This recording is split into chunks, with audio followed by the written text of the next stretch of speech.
The temperature rise, just as it begins sooner. Just like a peasant Christmas, anytime we see you, the temperature rise. Them call me from a call me live fight. To the left, me to the right. Morning, noon and night, yo. Just fit fight, whether it's green, whether it's bright, whether it's blue, whether it's tight, whether it's black, brown, yellow, green, or even white. Really don't know right. No man this I don't know them like. Come make me take you to higher. Y'all have this meeting sooner. Just like a peasant Christmas. Anytime we see you, the temperature rise. Just as it meeting sooner. Just like a peasant Christmas. Anytime we see you, the temperature rise. I'll take the girl for my line. Most of my friends they call me Joe Grind. I want you to take this song at that time. And why no fight they eat it? Check the dime. Satisfy your soul, body and mind. With a thing to we make out that fine. The way we mind, hard to see girls from my line. Most of my friends they call me Joe Grind. I want you to take this song at that time. And why no fight they eat it? Check the dime. Satisfy your soul, body and mind. With a thing to we make out that fine. The way we mind. The thing pile up.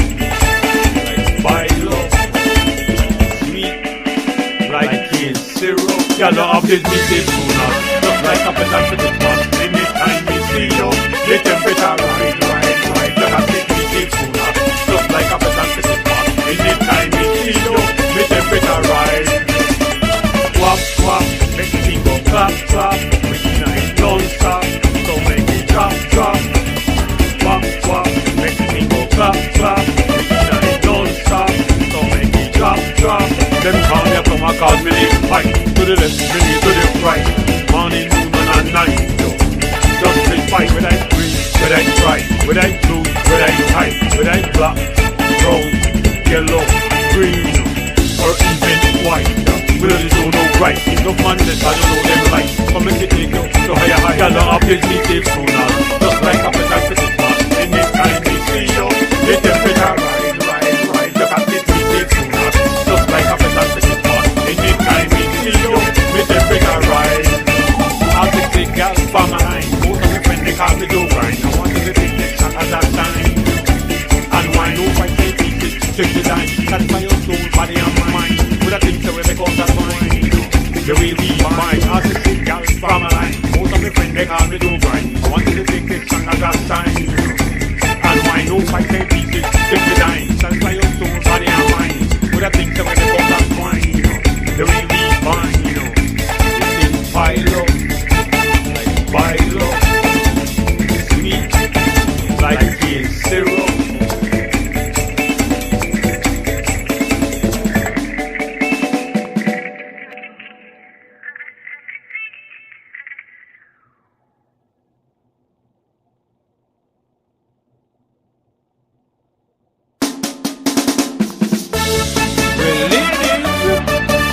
This one for you. I want to grab some more waves. Grab your Belizean flag. Grab your brassiere. Grab your panty. Grab anything. And wheel. 1, 2, 3. I don't have this meeting sooner. Just like a peasant Christmas. Anytime we see you, the temperature rise.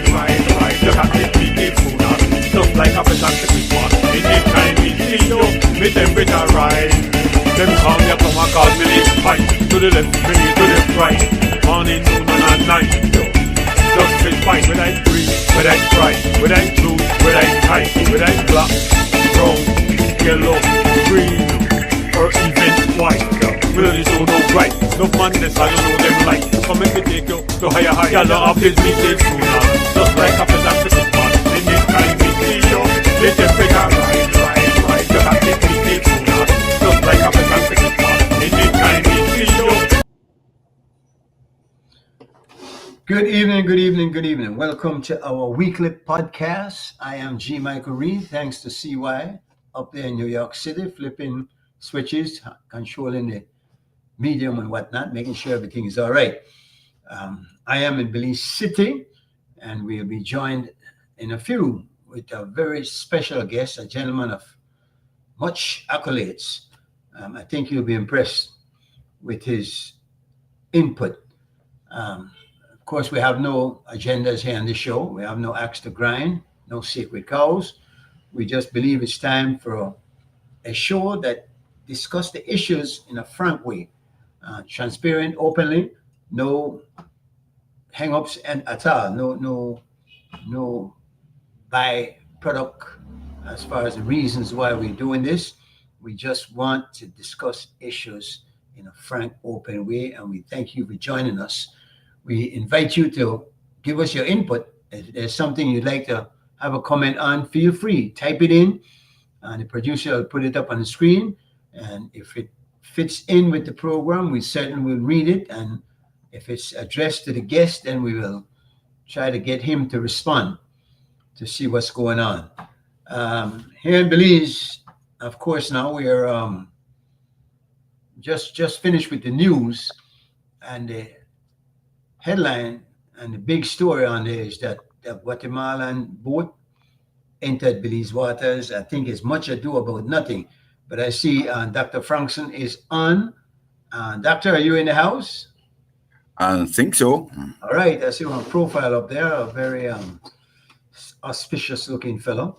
I'm trying to get the camera going. Yeah, take your time. We got lead time here. I was talking about the situation, and one of the topics that I want to get your opinion on as we get into the show. If the camera is not working, your voice is coming over well, and we got your profile. So it's up to you. If you want to play with it as we go along, then you could do that, no? That's right. Yes. Those who don't know Jeffrey, Jeffrey Frankson is a doctor, retired now, correct? That's right. That's After, right. what, about half a century of practice? I don't want to give away your age, but certainly, unless you started in your teens, what age were you when you started practicing medicine? Well, I graduated from medical school in my early 20s. Mm-hmm. And Well, you don't give away your age, for sure. doing one thing or another in medicine ever since. Yes. Yeah. You spent a lot of time abroad, correct? Yes, I knocked about quite a bit. Uh-huh. Graduated from the University of the West Indies, and then the final year of which I was spent in Trinidad and Tobago. And then I got a Rhodes Scholarship, the first one from Belize, actually, Uh-huh. to go to Oxford University, where I studied for a degree called Human Sciences, which is a study of everything about mankind except sickness. That gave me Interesting. another perspective. So then you turned out going into doctoring, which is about sickness. So I guess you went into something that you didn't go there to study up, apparently. Or Well, is it that's right. connected? It did change my perspective, though, and that's why after a few years in medical practice, I switched to wellness. Right. Not the popular notion of wellness now, which has to do with a lot of alternative therapies and so on, but strictly health promotion, healthy Prevention as opposed to lifestyles. cure, right? Correct? Yes, prevention, management of chronic lifestyle diseases, and basically trying to maintain higher and higher standards of health rather than just running away from sickness. How are we doing as a nation, you would think? Having looked around Belize now, and would you compare it to one of the other places you've been, and where would you say is the ideal or close to? Belize, like many countries in the developing world, is in this transition phase where the population is urbanizing, and with it comes a lot of nutritional issues, largely to do with the overconsumption of calories of the wrong kind, largely calories associated with fat and sugar, and overconsumption of salt. And of course, the problems that arise out of this are legion. The major ones, of course, are high blood pressure and diabetes, and following on these, heart disease and stroke and cancer. So that we're paying the price for modernizing. There's a rumor that the vaccines, and I know you were big on the vaccines, might have something to do with the increase in some of these diseases out there. What's your take on that?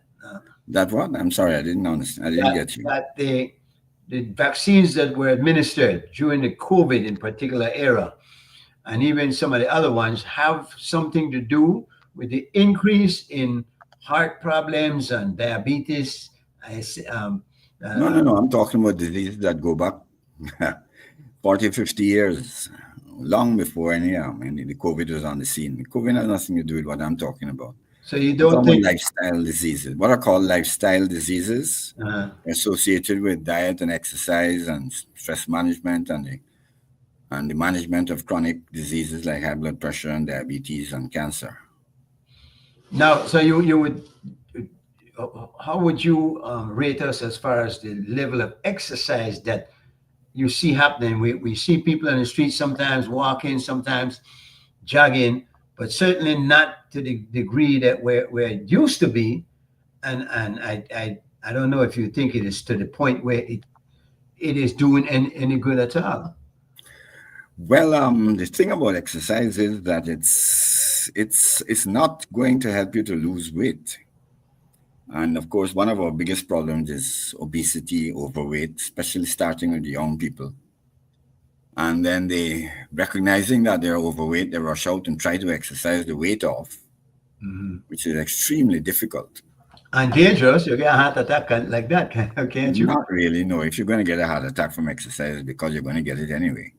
I see. Okay. No, it's this the problem is the amount of calories that you can burn in order to get rid of the fat, and it's just more than is practically feasible. Well, The best thing you it can does do. help to some point, doesn't it? Oh yes, in fact, the importance of exercise can't be overstated. It's important for keeping you fit. It's important for keeping your weight off. It's important for fighting diseases, particularly diabetes. I was referring specifically to weight loss. That's where exercise is not very efficient. But for everything else, exercise is probably number one requirement. What is the recommended mode if you're talking about losing weight? What's the best? Because I know they have all kinds of medicine for it. I Um, know. Unfortunately, the best thing we can do about overweight is to try to prevent it. We need to start with the youngsters, the kids from preschool, getting them on the right diet and getting them into the right exercise habits and getting them away from the addiction to the fatty foods and the sweets and so on.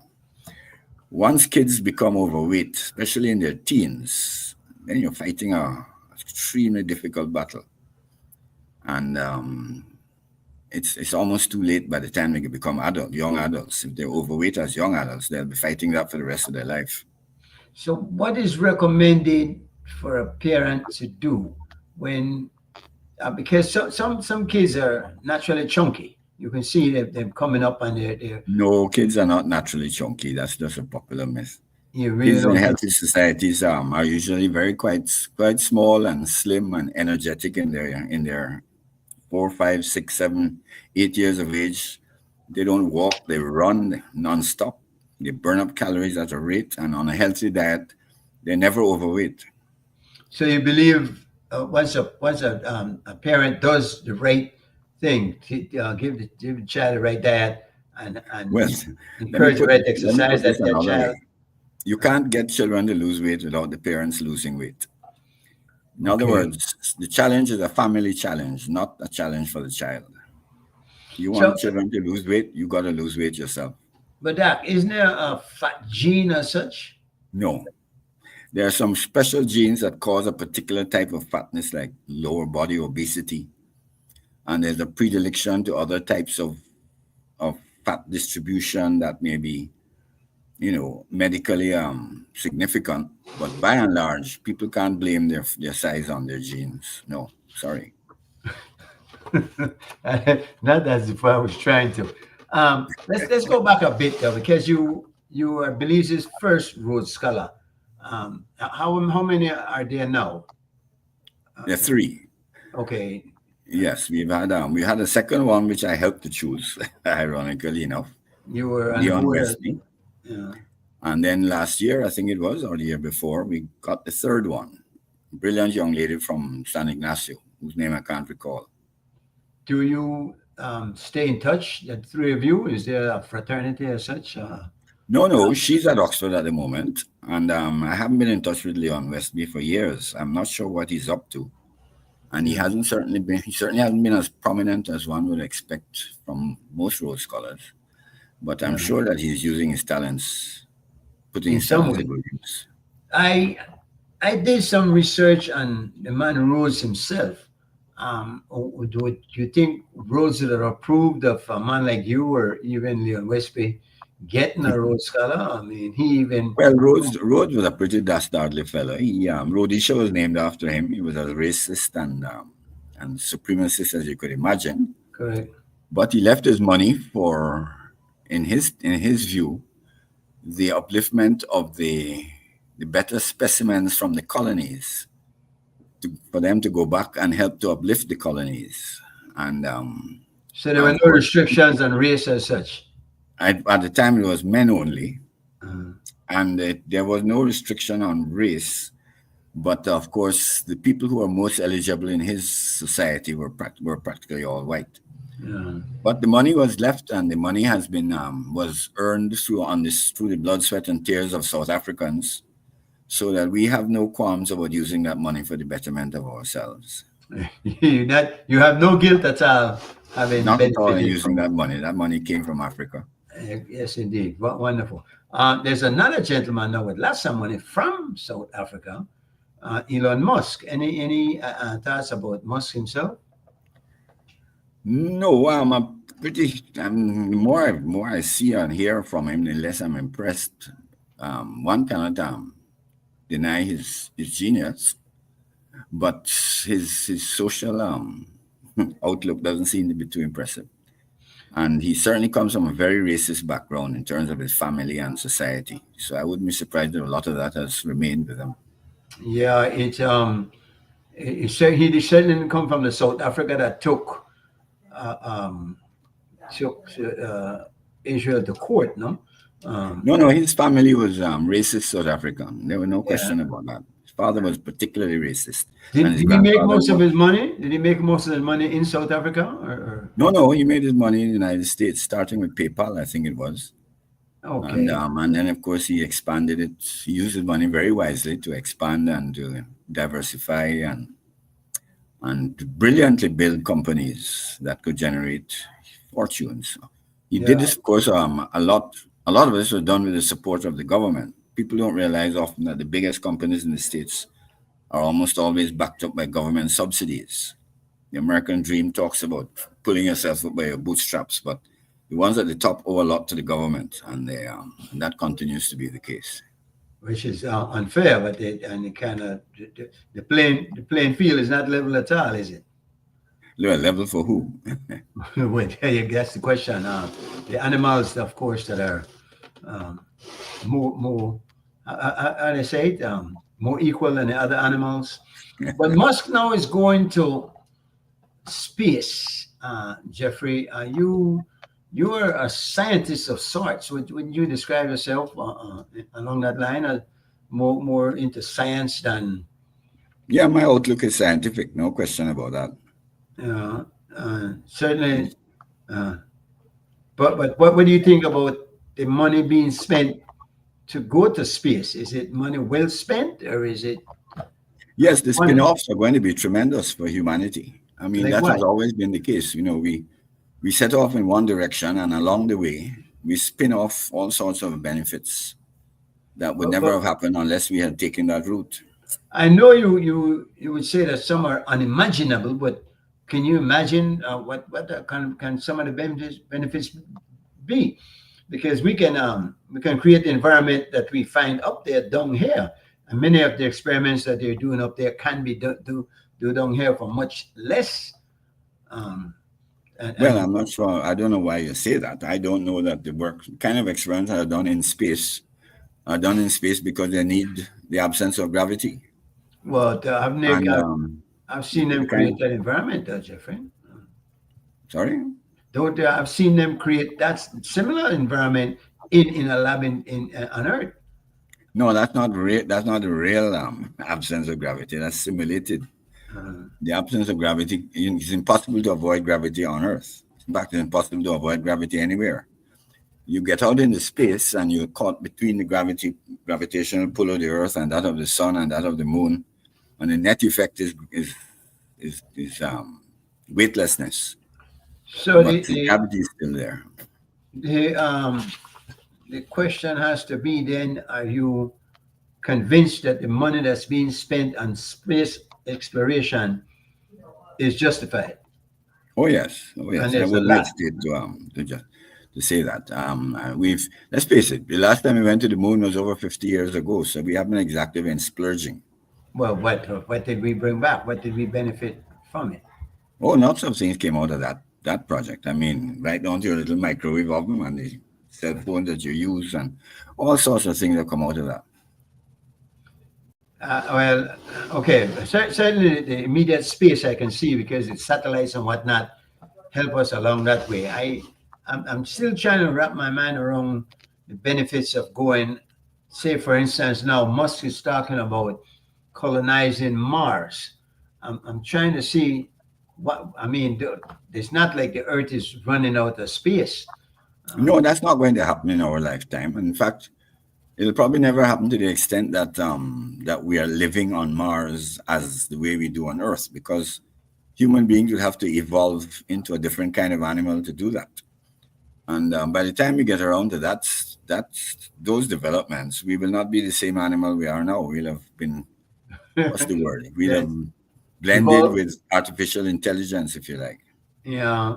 Um, Speaking of that, evolution or creation? What? No, no, let's not get into that nonsense. You don't. There You is no don't. next thing you're going to tell me that we need to debate other things like, I don't know.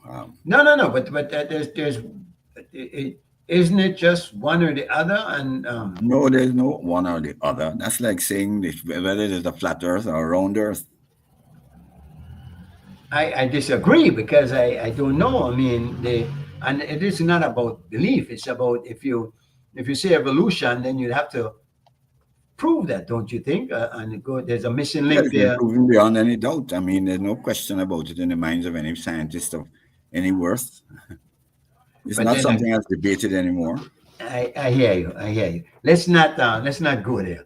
Yeah, Um, we can't go there unless we're both scientists and evolutionary scientists. yeah, but then that's also as if to suggest that scientists have some monopoly on knowledge and No, intelligence. not a monopoly, but they certainly have a large amount of knowledge that is far beyond anything that the layman can appreciate. But that knowledge came from where, Jeffrey? From what is called the scientific method, which is to do experiments, to From observe, and to infer. If you start off, for example, with let's talk about light. If I ask you what's the difference between flashlight and moonlight and sunlight, what are you going to tell me? well, it depends on what you're using to produce the light. You Do you know, think they're all flashlight. the same light? I don't think they're all the same light, but they all make you see. And isn't that No, no, I'm something talking about no. Seeing is the effect of light on your brain. I'm talking mm, about what it consists of. as far as molecules or what? As far as your understanding of what light is, I mean, you see a flash, you turn on a flashlight, you think what comes out of it is the same thing as you get from the moon or from the sun. Um, yeah, you know what? you're you're right. Have that discussion with other scientists Right, because I see a light and I get the use of the light and right. I don't see the benefit of getting so deep into it as to find Not what no, not for the layman, but a scientist can't afford to leave things loose. He has to understand the difference between a flashlight and moonlight and sunlight. That's his job. okay, That okay. requires a level of expertise and study and experimentation and inference that the layman doesn't have is not required to do. He's Maybe not we try expected to get do. a bit of education here and some knowledge if you don't mind sharing it. What is the difference then in words that a layman can understand between a flashlight and a moonlight and a sunlight? A flashlight is light that's generated from a battery in the flashlight. Mm, Moonlight is this light of the sun that's reflected off the face of the moon. mm, And And sunlight is generated by the fusion in the middle of the star that we call the sun. And there's no connection between the three of them. Yes, the three of them consist of what are called photons, which are Okay. little bundles of energy that travel through space but have no mass.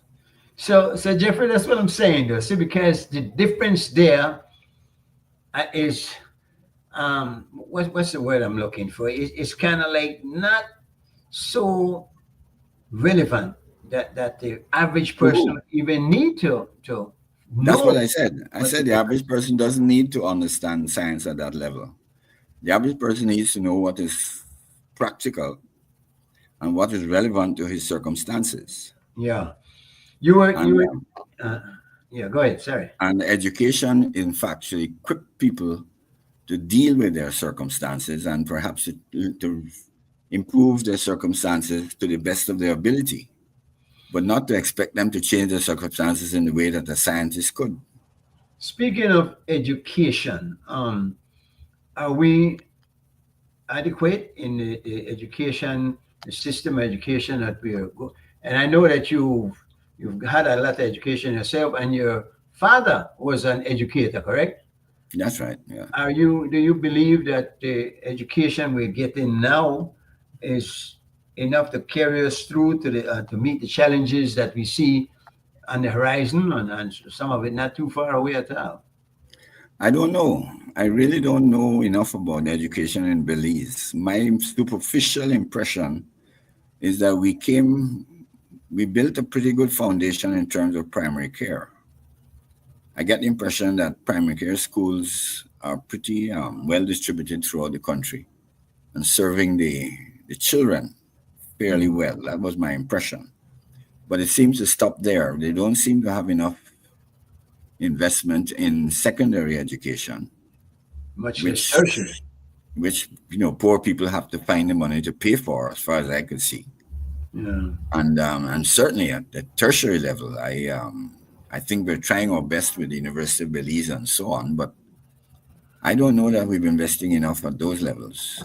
But I really don't have the figures and the facts to The the primary the primary stage. I think I agree with you that the stage was set um, to provide a fairly decent um, education to the children. But I don't know if we have maintained that, because while that stage was set, yes, and the foundation was there. I I remember children coming out of primary school, preparing for high school, knowing far more advanced than that I believe they are now. Because I asked some children in, say, first farm, what you call first farm here. I don't know the ninth grade in the U.S. No, you'd ask a question, a simple question, how many months are in the year, and they have trouble answering right off. They have to do some checking. I yeah, I have a feeling, that we kind of left the less capable children behind. We've tried to build the schools to cater to those who are better equipped to take advantage of the schools. And so we have a growing population of children who are just not prepared to move on beyond the primary level. I So it's the sad inadequate primary education to move on to the secondary education. the sad thing is, though, Jeffrey, is that they push them up. They keep pushing them forward. I don't you hardly hear about children flunking That's school right. I mean, they're anymore. pushed up and they're not prepared. They're not So and so they get into a failure mentality where they don't think they can do well, and so does they drop out. does not also to hamper the chances of the smarter ones, the ones who should be moving ahead, if they have to basically be waiting back on those that don't have that advanced level. I mean, then everybody will suffer then, I guess, no? So, Well, I don't know. There are different schools of thought, I understand, between separating out the brighter students or using them as aids to the teachers in in mixed schools in which not all the students are bright. I again, the research on this isn't something I'm very Yeah, I familiar with. understand. Yeah. And I hear you on that. Um, but then you're gonna hear that you're being um, you're singling out those who for better for more privileges than those who aren't as equipped. Now a tough situation, which brings us to a couple of words that I'm want your thoughts on. The word woke and the Me Too thing. Is there enough substance to those for us to pay attention to, or should we just pass them by and go on about with our No, lives? I just find it amusing. Woke started off in the black community with a perfectly reasonable in understanding, and been taken up by the right wing as a sort of convenient way of dismissing people. And it's just a game. I'm not really concerned about it. Okay. How about the gender issue? Any concern there? Uh, Which gender issue? well, there's a school of thought now that a person should be able to be what they want to be as opposed to what they arrived as. Let me put it in that way, as opposed to People have always been what they want to be. I don't think that we've ever had rules in place that tell people they can't be who and what they want to be. It's how we treat them that is important. And what are we're we trying to work out is the way in which we ought to treat people.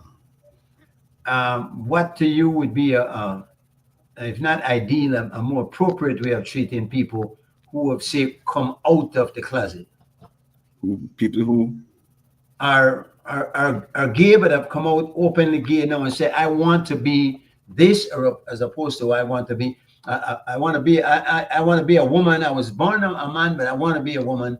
And should society just look the other way and allow them to be what they want to be, or should there be restrictions? when you say restrictions, what do you mean? I know I was going to get in trouble with that word there, but uh, maybe a better word would be what am I looking for?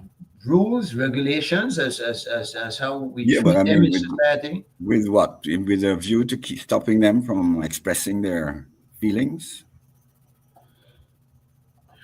Yeah, well, yeah, good enough question. I don't know that I know that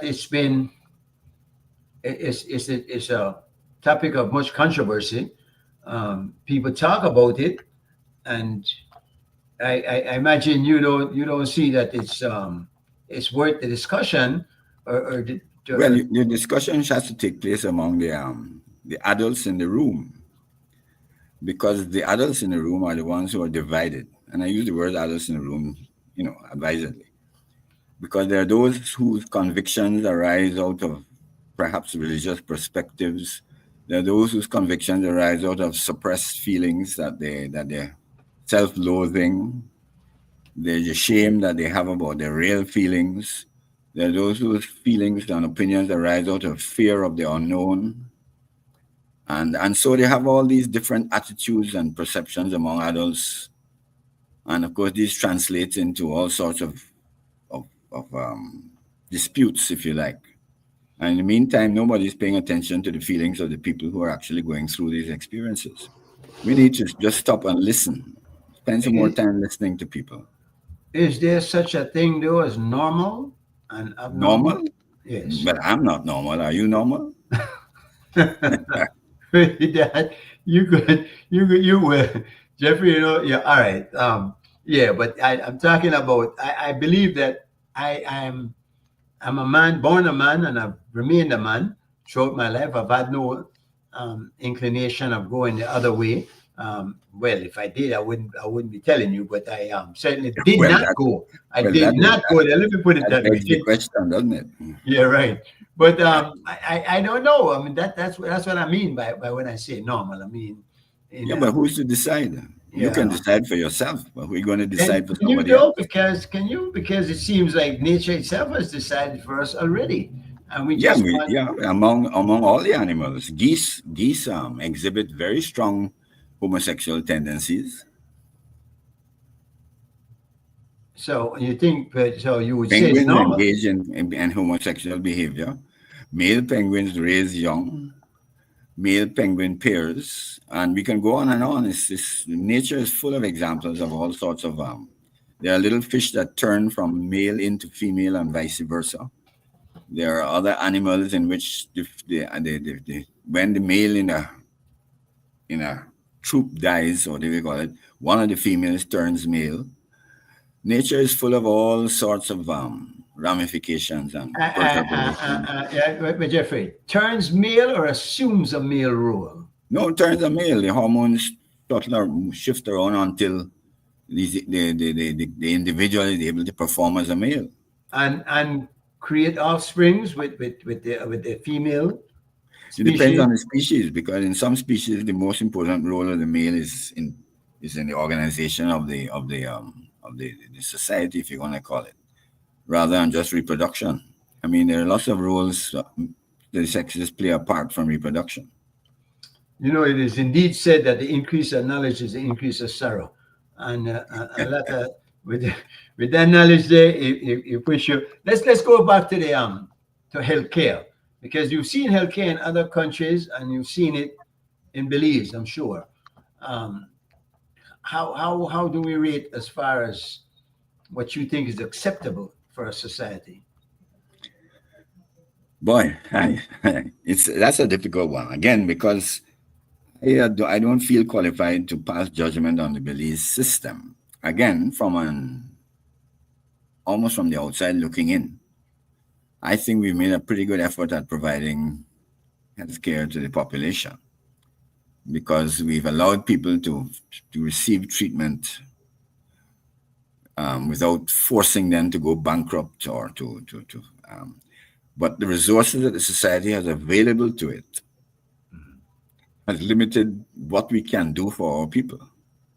And that remains the biggest constraint. And the question, of course, arises as to the extent to which you're going to allow the majority to suffer so that a few can get top class treatment. Um, do we really want to go to the route of privatizing everything so that only the rich can afford to live long and healthy lives? But What's going to happen to poor people who need dialysis? aren't we there right now, though, Jeffrey? Because you have NHI, which is I think is a wonderful program, and it does give relief to some poor people. But that covers primary care.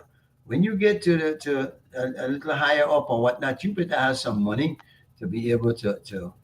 I mean, a rich person can go and get whatever operation they need, no problem. But a person now that's poor, he better be ready to do only GoFundMe or fundraising, no? So I think it's still very unfair the way it sits right now. Um, Yes, the system is never going to be fair. We if even we were to introduce a system of universal healthcare in which anyone could access the system without any restrictions and get the best care that's available from the best practices, we're going to end up having to ration care. And once you're rationing care, then you're going to get serious opposition from the privileged few who think that they should be able to pay for the better care because they can afford it. And so then, as you can imagine, what's going to happen with that? yeah, We have to try to find a middle ground somehow. I think we're struggling with it, and I think we're still at the experimental stage. it, But one way or the other, we have to make sure that everybody gets primary care, and then we have to add on top of that, which is my particular specialty, if you like, my field, the preventative care that will help to reduce the serious problems. In so other words, if we can take better care of our diabetes, then we're going to have less need for people demanding dialysis and kidney transplants and so on. it's that middle ground you look for seems to be somewhere between capitalism and socialism, don't you think? Uh, No, I don't use economic systems are really the capitalism part of it is only in the United States. They're the only country in the world that tries to make money off of sick people. and they do, though. Big pharma is. Oh yeah, they no, they have the worst healthcare system in the world, given the kind of money they have. Yeah. Did you ever practice in the U.S.? No, no, no. I You not you for a day. you practiced in Trinidad for quite some time. You said, right? Yeah, and of course I worked up and down the islands, and I studied in England and had a good look at their system as well. If Um, if you're gonna rate the Caribbean, including Belize as a part of that, what country do you think right now is ahead of the game? Uh, the country that has impressed me the most is Dominica, a little island of Dominica, mhm.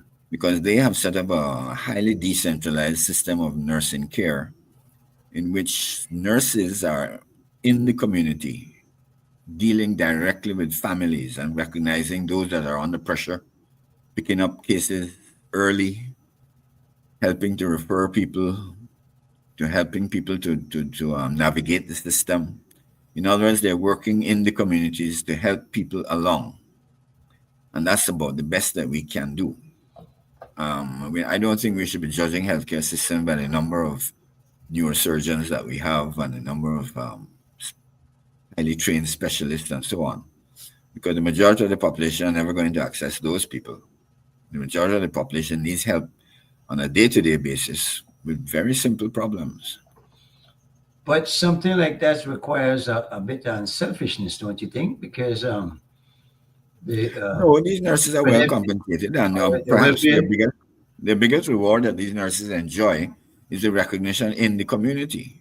Well, that's Perhaps it. the most valued member of the community is the nurse, not the doctor. The somebody wants to know how do you rate Cuba, when it comes there to a country like that? I think that's pretty much what Cuba has tried to do, but I'm not again familiar with it enough to pass judgment. Yeah. Have you been to Cuba? Yes, for a short visit, many years ago, a couple of weeks, Yeah. and at the time it was struggling to build up its medical. It was investing a lot in the healthcare system, and I think quite successfully so in terms of primary care. Well, they've helped a lot of countries also. They sent a lot of doctors to Belize. Yes, and of course they produced a lot of doctors. But again, I'm more impressed by the extent to which we provide healthcare professionals just below the level of the doctor. The nurses, paramedicals, the dental assistants, people who get out into the community and really help people to deal with their daily problems, to navigate the system. Well, I obviously you weren't concerned with the getting rich part of the profession, because when you switch over to like wellness and prevention as opposed to you curing somebody, because that's where most of the doctors make theirs, no, in providing that cure or that illusion of a cure. Um, Well, no, don't get me wrong. Doctors do fantastic jobs with their individual patients. And most doctors try their best with the patient in front of them. It's just that they're usually burdened to the extent that they don't have the time or the energy to put into the design of the system. And after years and years of struggling with the depressing realities of the poor section, they sort of become a little cynical and say, "Look, let me just try to get through another day." with your experience as a doctor, if you had it to do over again, would you go again into the medical field, or would you have chosen something else? I think I would have, if I had to do it all over again. Yeah, I think I might have chosen something else. Yeah, was it challenging, as a? I mean, I'm sure if you, in particular, you develop a relationship with a client, a patient, and then that patient gets to the point where it's obviously hopeless, no, and there's nothing you can do. I imagine that takes a toll on you as a doctor also, correct? Is there any way you block that? Do you just not develop that kind of personal relationship? Yeah, doctors work out their ways of coping, and there there are different circumstances for different types of doctors, of course. I mean, a radiologist will never be in that position. Right. Um, a surgeon is usually very focused on the skill that he has to use while he's operating. Um, the internist, the highly specialized internist, is very taken up with diagnosing difficult cases.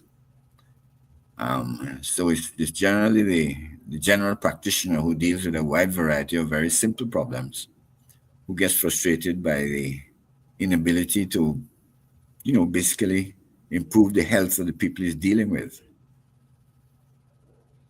Um, Obviously, an important field because I mean, who would want to consider life without the doctor to run to? Because we all run into some kind of health issue from time to time, correct? So, um, Jeffrey, you also what you seem to have transitioned into another field, which is pharma.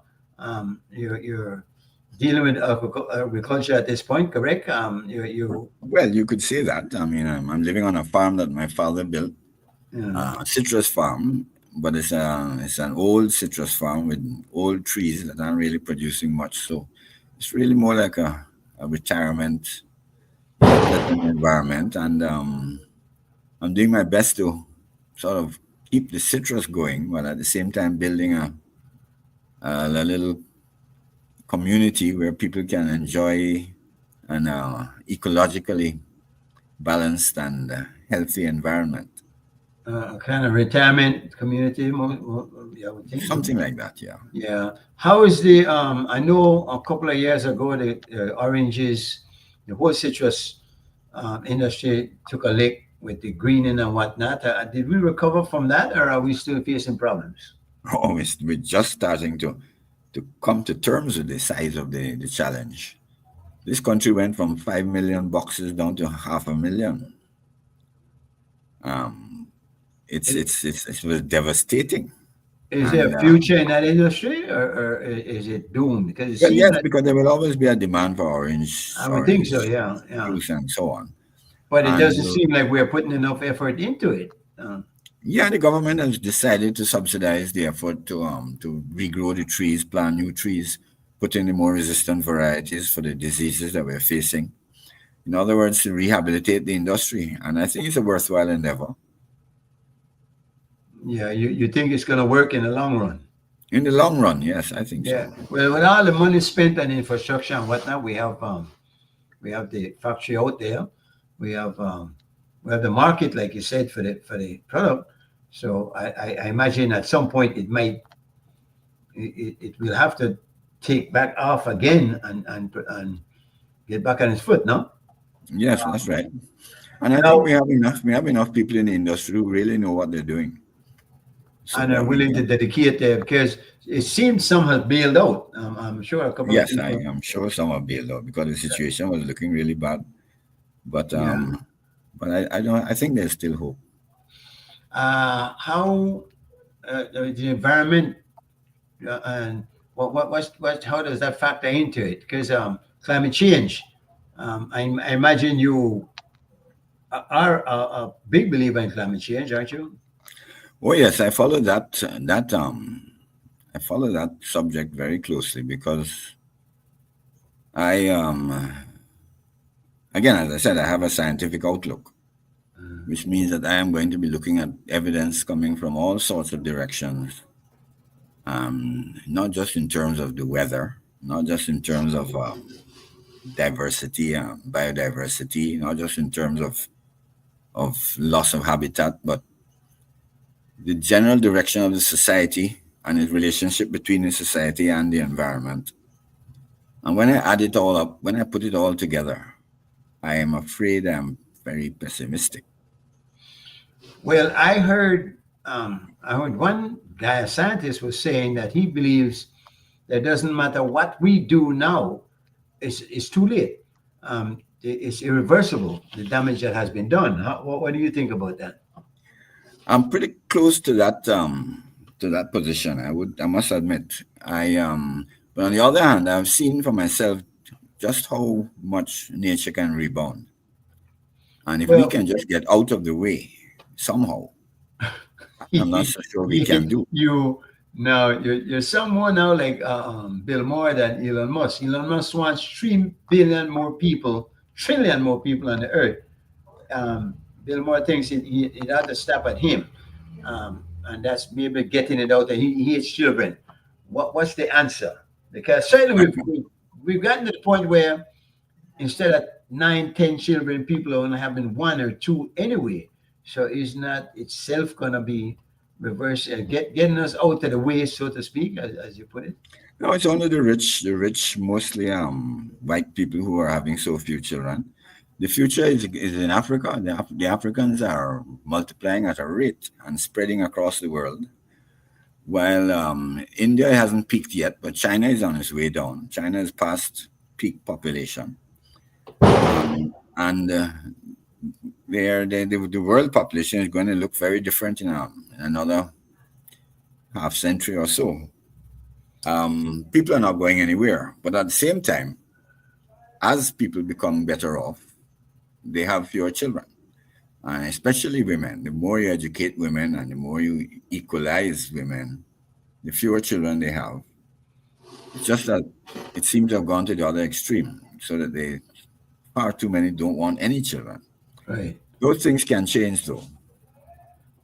Yeah. They now how do you think that will be affected by racism?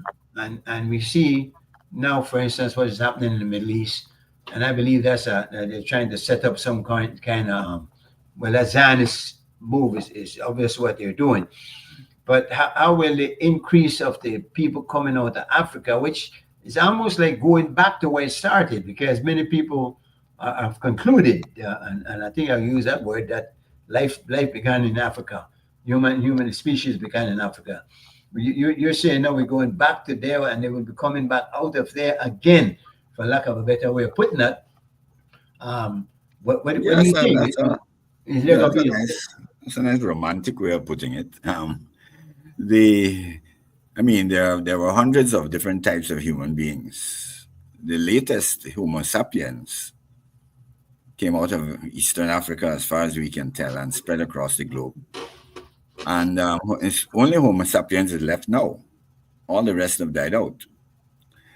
And so Homo sapiens isn't so much going back to Africa as the population of Homo sapiens in Africa is growing and spreading into the other parts of the world. They're not going back from the other parts of the world to Africa. But were you to tell me that people aren't the only kind of people, that they had other Right? peoples? There Uh, were lots of other types of people, yeah, but they all died uh, out. they have died out. Yeah, So what we have, all we have to go by on that is what? Because we're not taught that in schools. I have never heard that theory. you Is never heard of that a Neanderthal? well? But that was not different kind of man. That was just a more primate No, man. no, no, no, no. The latest research on Neanderthals shows them to be pretty advanced human beings. They're not Homo sapiens. And then there were the Denisovans in China and the Far East, and there were lots of others in Southern Africa, and there are lots of little groups all over the place of subgroups of But they're people too, Jeffrey. If you're gonna say the pygmies and whatnot, then might yeah, the but no, short those are all Homo sapiens. Those are all members of the these same were a whole different gene you're talking about. If the what, a pygmy. no, the other groups that you were talking about, the other peoples that existed on the earth.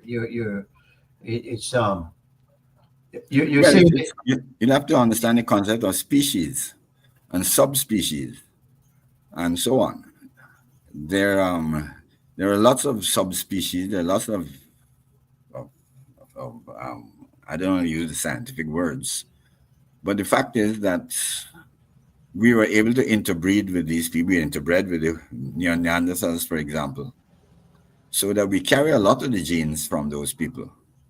But the Homo sapiens, which is distinctly a distinct subspecies, evolved to to the point where it was able to either wipe out or displace or otherwise get rid of all the other species. So only one kind of human being remains. Now remember that what we see is not what defines a human being. We see skin color and height and all sorts of superficial things. This is not what scientists see. There are no races in science. You see a DNA. Yeah, you're talking about the level of a DNA. People forget, for example, that a Chihuahua and a Great Hound and a Great Dane, Yeah. they're the same dog. Same dog. It's just they've been bred to look very different. One is tiny, pine bone. The other one is a big animal, but it's the same dog. That's what you can do with breeding. But that's difficult to comprehend, Jeffrey. Of course, it's difficult. Science is not an easy thing. But the Um, fact is that you can breed a Chihuahua back into a Great Dane because it's the same dog. but you're breed on what? You're breed on with another Great Dane because you can't breed Chihuahua with Chihuahua and No, get. you take a Chihuahua with a slightly bigger Chihuahua and then a slightly bigger one until you gradually get back to being a Great Dane. But the point I'm trying to make is that you can't look at animals, you can't look at people and classify them. You have to look deep down inside their genetic structure. That's not something the layman is equipped to do. Is there anything else out there? I mean, is life in outer space? What do you think? Life came from outer space, I think. So not from Africa. The common perspective in science is that it evolved here on Earth from a primeval mix of amino acids and so on. But I have a sneaky feeling that it may have evolved somewhere else and came to Earth on meteors. But you're getting close to religion, my friend. Yeah. No, no, no. This has Let nothing to us do with go that. down and create man in our own image that he came from outside and No, not inhabited the man. planet. I'm talking about life. Didn't you said life, right? But doesn't man have life? Is there No, all forms of life how on do you Earth are the same. differentiate? All the life that we are aware of uses the same genetic code. In other words, it all came from the same original form of life. All plants, animals, birds, you name it, Everything everything came from the one origin. one origin because the code is exactly the same for every form of life that we know. So Jeffrey, this must then be the God that we're talking about. I mean, if we all came from that one thing, Yeah, but it's okay. just religion is putting it in a All right. different. Let's suppose you and I were Hindu. What you going to say? Suppose you and I were from some tribe in in I, I'd, China I'd be a saying hundred the thousand same years thing. ago. Those Same thing. ideas would not have existed. You're talking about ideas. You're talking about notions. I'm talking about science. But no. But this that you're expressing your science through ideas. You're telling me you believe that everything came from this one source and that we're all No, no, I alive. don't believe it came from one source. I Uh-huh. said the genetic code is exactly the same for all forms of life. That's not a belief. That's a fact. But and I was getting ready to ask you about that. Are these theories or are these No, proven? no, this is a fact. You look, if you like, you look under a microscope, for want of a better word, and you see the code. And the code is the same. It's not something that you think is there. You see I, it. I see Sam put up something just now there. Um, the most diverse gene pool is in Africa That's right. Africa has a greater genetic variety than the rest of the humanity combined. of the genes. Yeah. But you're telling me they're the same. So what that Yeah, we are they talking about genetic variability, right? You mhm. know, the genes that make a pygmy 3 feet 10 or 4 feet tall, and that make a Watusi 6 feet one, Hmm. those genes, right? That genetic variation is greater in Africa than anywhere else in the world. In fact, it's greater than the rest of the world combined, which is why the future of humanity is going to depend so much on what happens out of Africa, because that is where the adaptability is going to come from.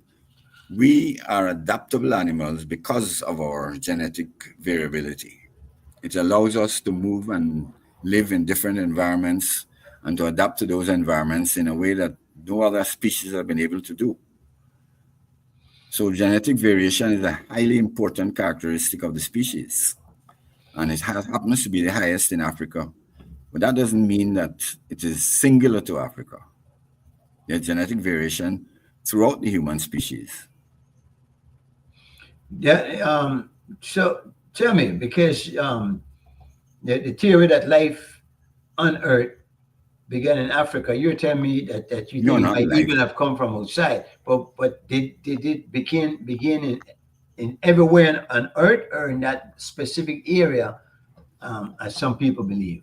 No, when you said life, Homo sapiens Well, emerged the in Homo Africa. sapiens that we're talking about now, yes, yes. Yeah, And the genetic makeup that we identify as Homo sapiens emerged in East Africa. That's our understanding. okay, not fact on that one. That's theory.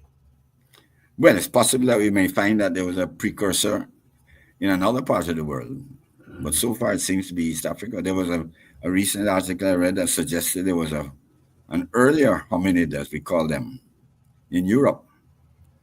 But that's going to take a lot of research before we can. Remember, the unfortunate thing about the tropics is that the genetic record is not, the stuff doesn't survive as well as in the frozen parts of the world where, a piece of flesh will last for thousands of years. I We, think we, things rot quickly in the tropics. So the record is thinner so and we we have a might lot more work to do. we in the tropics might very well be the originator of all that has come, and not know it because our evidence has deteriorated. Maybe you think? Just don't know. The evidence has to be gradually accumulated and it's going to uh, take a lot of work. Talking about coming from outer space. Any opinion on what's going on with those drones in the United States? I mean, they've been citing a Oh, it's lot just of them, typical American hysteria. I don't think there's anything to it. but there are many of them, Jeffrey. I understand they had to Yeah, shut down the airport. yeah, And but they were always there. I mean, there are millions of drones in the States. And all of a sudden, you're going to suddenly get, if even there are 10,000 drones over New York, that's a fraction of the drones in the States. but they're just now seeing them to this in Yeah, this. that's what people see things. People see things. And once you point out things, everybody starts looking. And the more you look, the more you see. You know that. So you think there's absolutely nothing to it, and they're just overreacting? That's right. Paranoia. Okay, Yeah. that's interesting. Um, no, I like your opinion on something here. Do you think Kamala Harris lost because she's a woman, because she's a black woman, or because she did not have what it takes to be president? What? Um, the first two certainly have played a role. I mean, the United States is still a very racist society Mhm. and still a very misogynist society. So that those two played a role. Well, As Obama far did as her, become I'm Obama not did going to go become into, president. I'm not getting into this very deeply, as I told you. But as far as her campaign was concerned, I think she did a brilliant campaign given 3 months. I can't imagine anybody else in 3 months would have done what she did. And so it seems to have been the right person at the right time, given 3 months, which was ridiculous. Unfortunately, that was what it was. Well, without getting into it much, she did 3.5 years in a very quiet vice presidency, don't you think? That All vice presidents are quiet. Which one you want to talk about that has made Dick, all this big impression on the world? Dick You Cheney. get Dick Cheney. Well, that's right. For one thing, and that is warmongering. Yeah, well, isn't that maybe what And then he was happened to and then he's the Kamala? kind of president he was dealing with as well. Wasn't Yeah, we was can we can get into all of that, but I don't want to get into that now. Yeah, because I mean, if okay, um, Sam is back in the western part of Asia, what we call Europe. Isn't the western part of Asia what we call Europe? Now, went into geography, Sam. Yeah, Uh, that's I'm not I, quite sure I understand that. yeah, I don't know where to go on. Um, so, but now you don't want to talk about the Kamala thing. We can't talk about the religious and scientific thing, the difference between the two. Um, Well, I'm sure that there's a lot. I wish I was a scientist, and maybe I'd have to be a scientist to get as much out of you that would be useful and worthwhile. Um, Well, if you were a scientist, you we would having a different conversation because there would be different issues that we'd be talking about. but When go ahead. when physicists get together to talk about quantum mechanics, their conversation is something that you and I will have will be totally lost in. But And it's a level that doesn't do it's us not much. about a level; it's about a focus. It's about it's a specialty, if you like. It's about a perspective that they've taken many years to develop, Mhm. and so they can talk to each other. And one of the things I suppose, I keep reminding myself is that it takes an expert to know an expert, and But an expert, um, an expert can be wrong about being an expert. I but only mean, an expert could tell another expert he's wrong. You can take a chance. the two experts that are wrong telling each other that they're right. Yeah, Then who you else is realize, going to tell an expert that he's wrong yeah. except another expert? A layman can always say you're wrong, and sometimes laymen turn out to have been correct when they said the expert was wrong, but that's not very often. It's usually another expert that tells an expert you were wrong. I hear that and I understand what you're saying, but the definition of expert comes from if you're saying another expert, then experts can come together and call themselves expert, and we don't know because we don't understand. You see the dilemma that we're put in here now. Uh, Yeah, but why do you need to understand? well, I mean, if you're talking about something that makes sense or Well, if you translates, want to understand something that scientists are discussing, then you need to find one of these scientists with the gift of putting complex ideas into simple words. yes. And do they have those, or do those And exist? those aren't they're few and far between, but when they're good, they're really good and very important. So that people like Carl Sagan could take astronomy and make a program for television that the layman can fully connect with. People like you know who I mean, his successor, uh, mental block.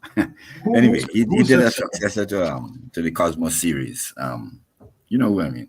Yeah, these people have the gift of translating of extremely complex subjects into layman's language, and it's a gift.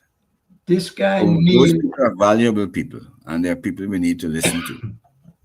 this guy Neil deGrasse, what's his Neil name? deGrasse Tyson, yes, Yeah, for that's the guy example. you were thinking about. Yes, Yeah. that's right. What's your opinion of him? Brilliant. Brilliant communicator. As Uh-huh. I said, he made another series called Cosmos, as Carl Sagan did, which was uh, practically the equal of Sagan's own. And um, and he has certainly he's written about what well over a dozen books that laymen have found very interesting because he's been able to write them in ways that people could understand. Yeah. Um, have you been following the situation in the Middle East, and you have any opinions on that? Any thoughts where is it Yes, going? it's sad. It's very sad. I think that what is happening in Gaza is downright evil.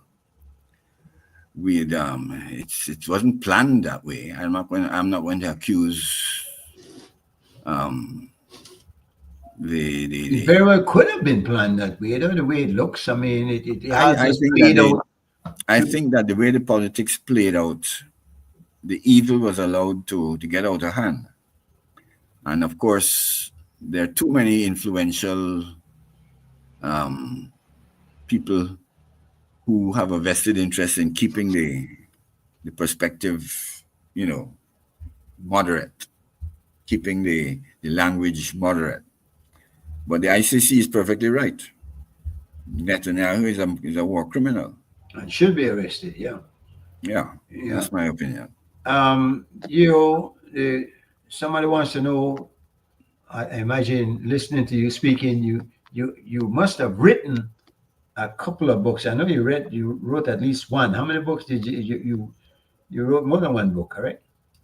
I've been an atheist all my life. I spent quarter of a century writing newspaper columns, Mm-hmm. and I've put them into books. I've written some small medical books for my practice. In other words, for the people who come to see me, Mm-hmm. and then over the last, especially during the COVID shutdown, I put pen to paper for a couple of years and wrote a variety of essays that I put on Facebook just as a sort of place to put them. Did you compile them in any place? And now I'm trying to work up the enthusiasm, if you like, to compile them. Uh, but you did record them and you have them Yeah, I have them. where I you have can them. work with them. Yeah. Well, the funny thing with Facebook also and social media, you can go back and get the things that you had written. That's right. It's all there. If like somebody Yeah. wants to know what I thought about almost anything, if they look at that It's, Facebook it's page, they'll see it. amazing, amazing. How do you see technology? Google is Google Hmm? as useful a tool because I've heard people condemn Google and I've heard people big up Google as the best thing since sliced bread. Um, this modern technology, what's your take on it? How? Well, I'm not sure what the phrase modern technology means. Our Well, technology this started is with certainly. phones. Huh? Are you going to tell me that technology has been there all the time? Because it certainly hasn't, has it? Yeah. Um, What do you mean by technology? When we first decided to make a let's look stone at tool, social media. Let's look at the use of a computer, which really just came into being as as as much as it has taken over our lives. This is what 30 years maximum. no man, and plenty more. The, the first the people who put the first man to walk on the moon, he went up there without the computer as we know it. In Mhm. those days, a computer was a human being who did certain types of calculations. And then we gradually introduced the machines that could do the things that people used to have to do. For example, what what brought this home to me was when I started working on a spreadsheet to try and do some simple accounting. And now I just can't imagine how the accountants used to work without a computer, without a spreadsheet. Um, it's just mind-boggling. But it's been a steady progress. It's not been some sort of sudden leap. It's been steady progress in our ability to harness our scientific knowledge because technology is applied science. As simple as that. And as long as we've had science, we've had technology. Yeah, but not to the degree that we have it, Jeffrey. I mean, take for instance, I understand that they used to a time a computer would be take the whole room to fill it Yeah, up. I worked on it. When I was at university, the computer I worked on took up a whole room. That's right. I mean, not we're not even going to talk about the telephone, but the last I just got my latest computer is I wish I could have lifted it up high enough to see it. Is this looks like it looks like a CD player. Um, the one I had before was the size of a well, how would I say it? But certainly two shoes boxed together. If I could, Yeah, yeah, yeah. but Well, why not just now talk I'm about talking about a little thing that sits in a corner of the desk and does everything the other one did and more. yeah, but a cell phone is a computer. Okay. And certainly we haven't had these for too long, but you're suggesting that we've always had science, and we have had science, but not in the compact way or the precise, the easy to handle way, if you will. I don't know how would I put that more appropriately. Well, that's how it's always worked. The first motor car, the first horseless carriage used to break down every 7 miles. So you bought one of those first before the Model T, the one every 7 miles you had to find a mechanic, so to speak. 7 miles. I mean, and we just gradually worked on it and worked on it until we were able to produce the modern marvel that is a motor car.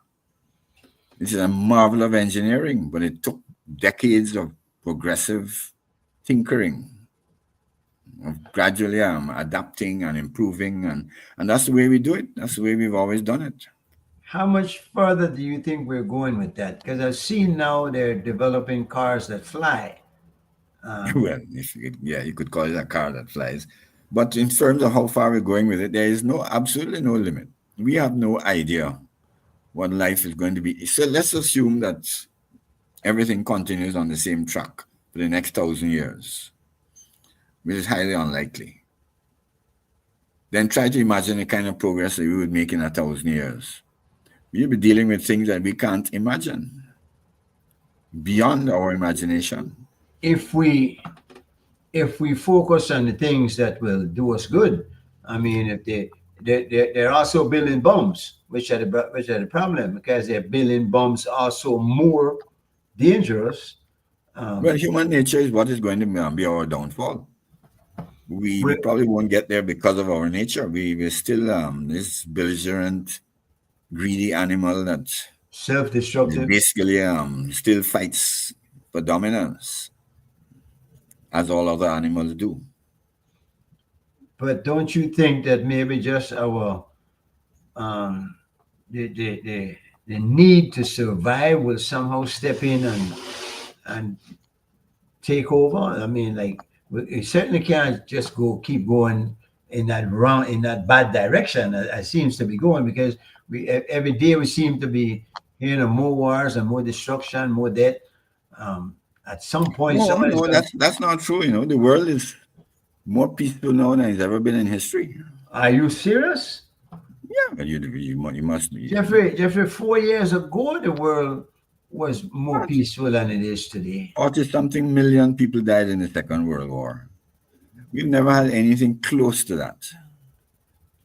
Listen, The last conflict we've had on that scale was what? The Korean War, with 1960s, 50s, 60s. After that, we've had local conflicts all over the place. but And don't now, you think together they add up to more than that huge number that oh you're man, talking about, the 40 money something paint? million people died. We haven't had anything like that for a long time.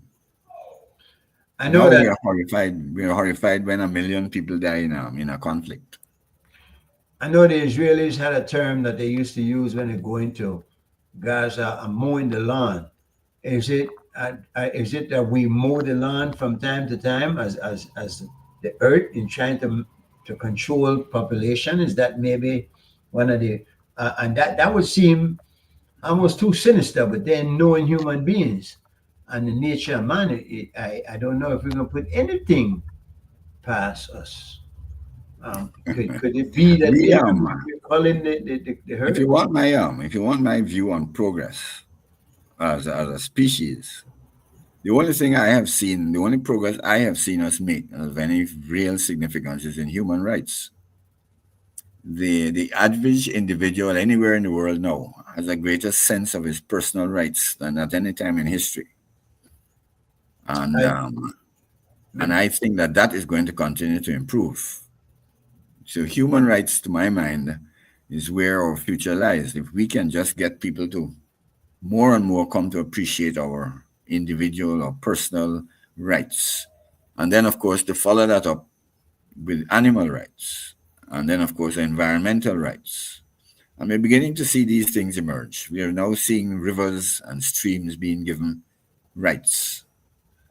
So that the whole concept of rights and what ought to be, I think, is what is probably going to save us. But I don't think, other than that, we've made any real progress.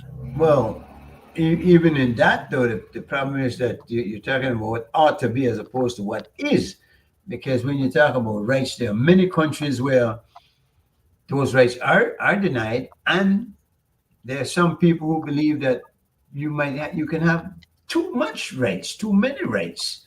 And I imagine you're not one of those, huh?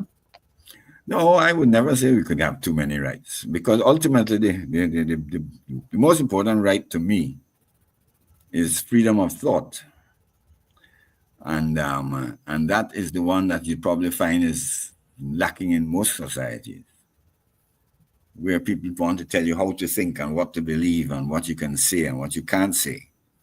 And I have been fortunate to live in a part of the world, regardless of its horrible history, in which I was able to grow up without any constraints on what I felt, of what I thought, what my opinion was. I wrote, as I said, a newspaper column for a quarter of a century, and never had any form of censorship. Never sensed any form of censorship. But did I've you not censor publicized, your own self, though? Did you not not at all, not at realize all. you There is never my you never opinion. knew that there are some things There, that you better not talk about? no, there isn't anything. There's no opinion I have on any subject of significance that I am not prepared to express in the society in which I live. No, there are things I won't say because they will make other people uncomfortable, and I respect other people's feelings. Or I shouldn't say respect their feelings so much as I acknowledge their feelings, and I don't want to upset people unnecessarily. So I'm not going to say something that's going to upset somebody whose opinion is different, unless it's important for me to say it. But when it's been important for me to say it, I have said it, and I will continue to say it. So that's interesting that you have not n- neither the people you were writing with, writing for, nor the audience that you were writing to. You're saying placed any kind of limitations on the opinions that you had to express. No, they've tried. I mean, the Medical Association in Trinidad held a meeting and had extensive arguments and a big debate about whether to try to stop me from writing. Then they finally took a vote. Fortunately, the vote came out in my favor. I didn't find it out for about 10 years, until 10 years About after it happened. that they held the vote. You didn't know that. Yeah, Yeah, that's right. interesting. Yeah. One article I wrote, the editor of the newspaper said he was very uncomfortable publishing it because I was implying that the Prime Minister, who was Eric Williams at the time, was crazy. That Was was an he? implication, Was he? which he wasn't. Okay. And so he said, "Look, I really don't." I said, "All right, all right, all right." I let it roll. But that's the only time anything has ever been said to me that, like, you better not say this, you better not write that. Um, of course, part of it might be that I don't seek to be inflammatory, and I don't seek to be Well, that was my controversial. question. What were there any specific themes around which you centered your writing?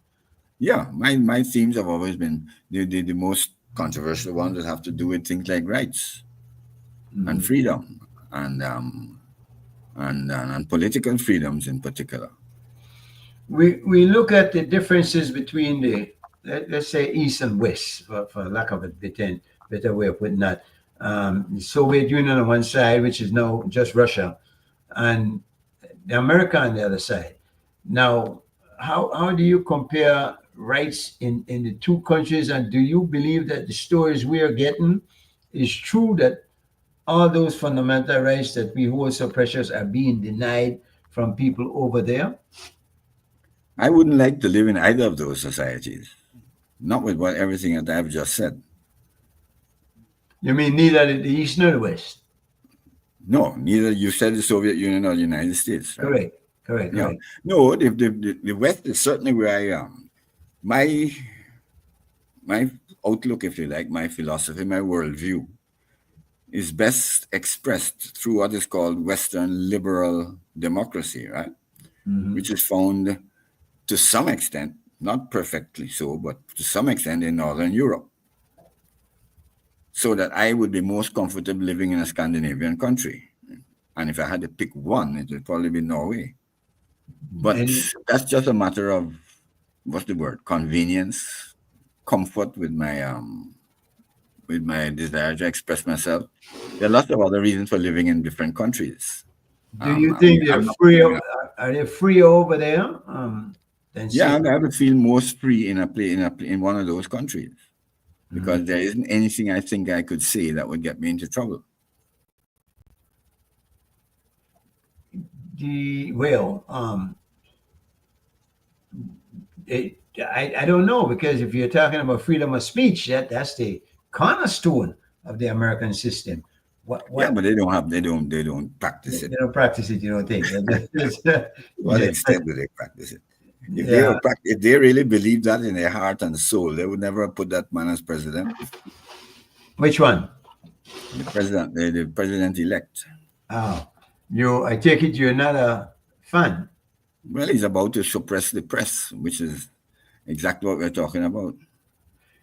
Do you think he might? And I was thinking about this last night. Maybe suggest that they remove the limit on the terms that a president should get. He seems to want to be there for as long as he can, and given that his age, it certainly won't be um, that many terms. But I mean, from the trend that he has set, it seems that he wouldn't mind wanting to do that and say, well, you know what, if but and is would that be within his purview to do? Yeah, that's his instinct. He's instinctively a narcissistic autocrat, and he doesn't think about these things. They just come straight out of his guts. That is the way he operates. He's no philosopher. Well, I mean, any concerns about the picks that he has put forward for his cabinet? I Yeah, mean, all of them. They're all just a set of yeah, psychophants, and right, they do. right extremists, right Yeah, wing extremists, extremists. I suppose, but I don't think that's what's bothering him. What he wants is somebody who will say do whatever he says, which But isn't going to happen. But that's what he's aiming for. well, what I was getting ready to ask, I mean, are there systems in place, adequate systems in place to prevent him from they held him in check for 4 years when he was in there before, it seems. Yeah, and yeah, he'll be constrained. I mean, Mm. there's going to be a lot of confusion and chaos, and the whole society is going to pay a price. But it's only 4 years, Yeah, but and the United States will get over it. certainly if he's able to put people in the positions where he'll have the approval for the things he does, then he can be a bit more dangerous than we would want to think he'd be, no? Yeah, but the danger isn't going to come from implementing what he wants. The danger is going to come from allowing his influence to intimidate people who know better, so Uh, that people are going to sort of be afraid to say and do what they need to say and do, and sort of hang on and wait for the 4 years to pass. And of course, the inefficiencies will grow, and the confusion will grow. And in the meantime, the oligarchs and the billionaires are going to get their way, and the society is going to pay a big price. but I hear your concerns.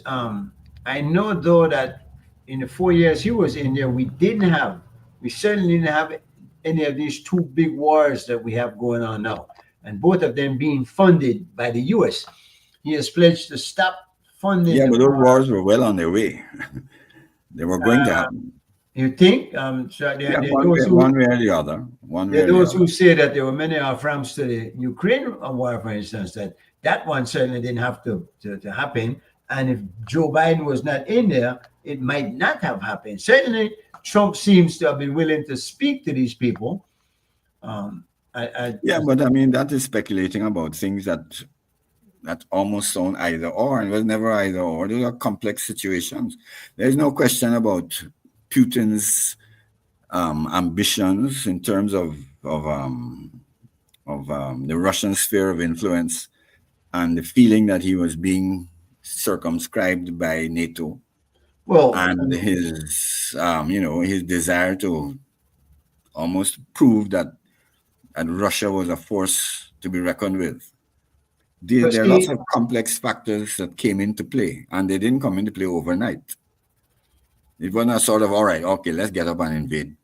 He invaded Crimea years ago, yeah, and that was part of the same worldview. So this thing has been building up for a long time. But you say two things, because you say first that his ambitions of wanting to expand the Russian Empire. I believe that's what I that you say. Then you say that his concerns that NATO was in infringing on on his rights, trying to corner him or something like that. Um, that they're not the same things. And I No, don't not know. quite. Not quite. You're right. They're not the same thing. I, But because one of them is what NATO is trying to do, the other one is what he's trying to do, and it right. wasn't So, one but because of the other. if you could look at what the Israelis are doing and say, all right, this is self-defense because we need to defend ourselves. You could then look at what Putin is doing and say, well, Yeah, but maybe then what his was Israel is self-defense. doing, what Israel is not self-defense. What are Of they course not. defending against? What? Okay, A and little band of terrorists in a little corner of their. some kids throwing rocks. I agree with that, but I'm saying they have made uh, um, that defense. That is what the excuse that they've been using. Putin now is saying his is self-defense because they were Ukraine was getting ready to put a base in Ukraine, a NATO base in Ukraine. You can say what he's doing as self-defense because he said if you do it, I'm gonna invade you. I'm gonna have to stop it. So in that case, what's he going to do about Sweden and Finland? Because But they I are now don't joined think they're NATO, which right they wouldn't, which they hadn't planned to join. without without knowing the full geography of the area. I don't think they're in as close proximity to him as Oh yeah, in Ukraine fact, is, correct? Finland has the longest border with Russia in the whole Okay. of Europe. And Finland became a member of NATO, Yeah. and which was contrary to the promise that was made, though, wasn't it? When No, no, as a direct result of what happened in Ukraine. they became members after the Ukraine incident. Yeah. Yes, just last year, All Sweden right. and you remember Turkey stood in the way for a while, and then afterwards Turkey said all right and allowed them to become NATO members. Is NATO a defensive organization or offensive organization? Uh I don't know which one to put it. NATO is the military dimension to the European enterprise, the Western enterprise, which is basically to expand their concepts of democracy Mhm. and to build markets based on those concepts, which means to get rich. So that's basically saying they're doing the same thing that you suggest that Russia was accused of being, wanting to spread their philosophy. I mean, Except I don't think Russia is expecting to get rich right, okay, by invading Ukraine, right? yeah. I imagine they're hoping to prevent them from having to build up of weapons in their backyard, and I don't know that I would fault them too much for the move that they made. Uh, Well, it's going to cost them a hell of a lot. It's going to be an of expensive course, yeah, undertaking, it already is. It already is. and they've found themselves in a position where they can't back down. At the same time, I don't see any future for if it, so even let's assume they can manage to get half of Ukraine. Like I said, they've now got Sweden and Finland on their borders, which they never had before, and Georgia is giving all kinds of problems, and then not to mention the other little hotspots like Albania. There's no peace in the foreseeable future for Russia. At any time, Chechnya could explode again.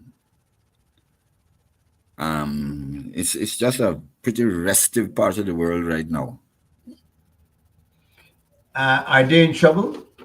Do you think they Economically, yes, they're gonna. I don't think they're going to collapse, but collapse? That's what I economically was they're in wondering. trouble. They're in trouble economically. Um, how about the problems in Africa? Because there seem to be a number of countries over there, and we saw that the Syrian government just fell, um, and it seems like there's a lot of uneasiness in that part of the world. Are we going to escape from that, or are we eventually going to be affected? Yeah, let's face it. if you're talking about Belize, this place is a blessed oasis. I Yeah. mean, we just happen to be very fortunate in a lot of ways. Let And I don't see anything on that scale coming to affect us in the foreseeable future. let's talk about Belize because on the news today, actually, there was a report of a Guatemalan boat that entered our waters, and they had words with the BF out there.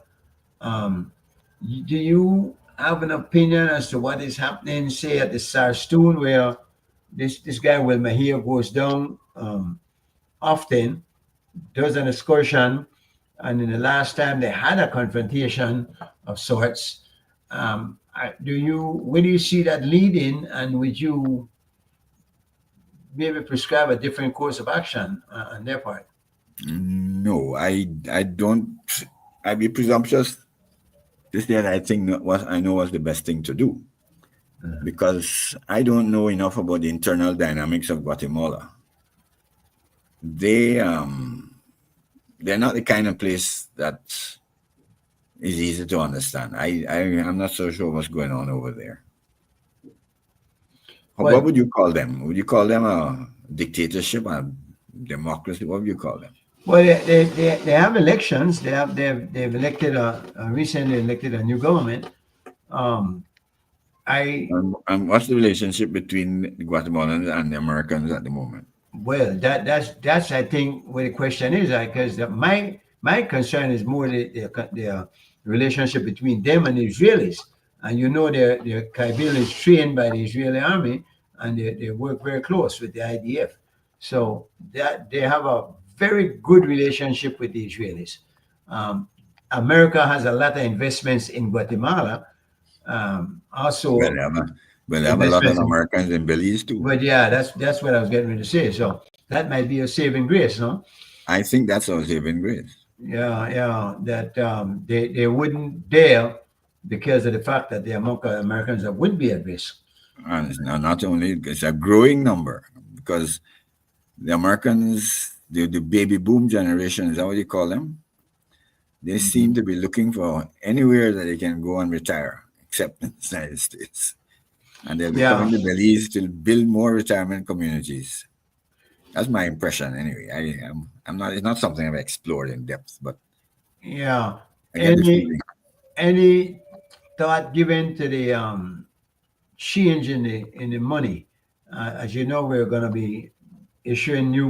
I understand that January is going to happen where the new money comes out with they move the Queen and will now put George Price and Philip Wilson on the monies respectively.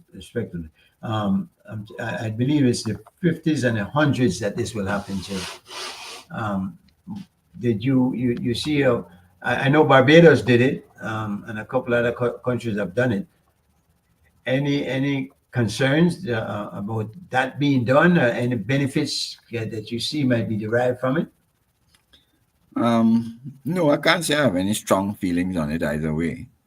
The difference, of course, is that the Queen wasn't a politician, but I'm also prepared to concede that Golson and Price have sort of transcended the purely political um, designation, if you like. So they become a bit of a they become iconic beyond the level of being a mere politician. But I don't have particularly strong feelings on it. No, So you don't think it's going to affect the money in any way, the the value of the money money? itself. You mean the currency, Yes. the economics of it? No, I don't see any. I don't see any You reason don't, for you it don't to. see that happening, huh? All right. Mhm. Certainly, though, I mean, our close association with England and Great Britain has been part of what has kept them off of us. We know that Guatemala has long lusted after Belize and would like to have Belize in their fold. Um, they've been I believe it's the grace of God. You would not be able to relate to that, but I certainly think that we are a blessed little nation. No? Mhm. Yes, it's I think that I think we have played the economics game. Well, you're talking about currency, right? Yes, yes, I yes. think remaining 2-1 to the US dollar has been a pretty smart move. And it's been a I, long, it has held a long time. yes, and I think we should stick with it because I've seen how it operates in the Eastern Caribbean as well.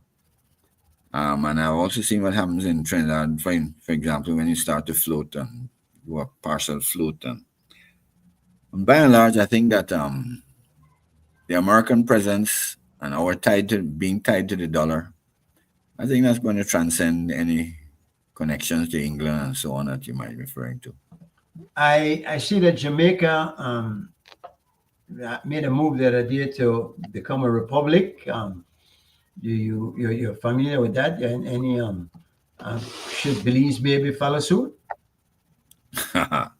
Yeah, why not? Why not? Well, I can tell you why not, because the claim exists and it has not is not settled yet. Do you think going to the ICJ was a good move or not? What was the alternative? Uh, Now, good question, because it's basically leaving things in limbo, um, leaving it as it was. You know, there was a big objection to going to the Oh yeah, yeah, I know. ICJ, and there are many people who were dead set against it. Uh, Hmm. I did you have any thoughts on it one way or the other? Well, like I said, I'm not so sure what's the alternative, and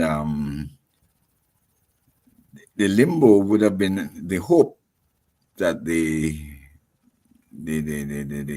politics, the Southern American political situation would have evolved to the point where it would have been inconceivable for Guatemala to to take over Belize.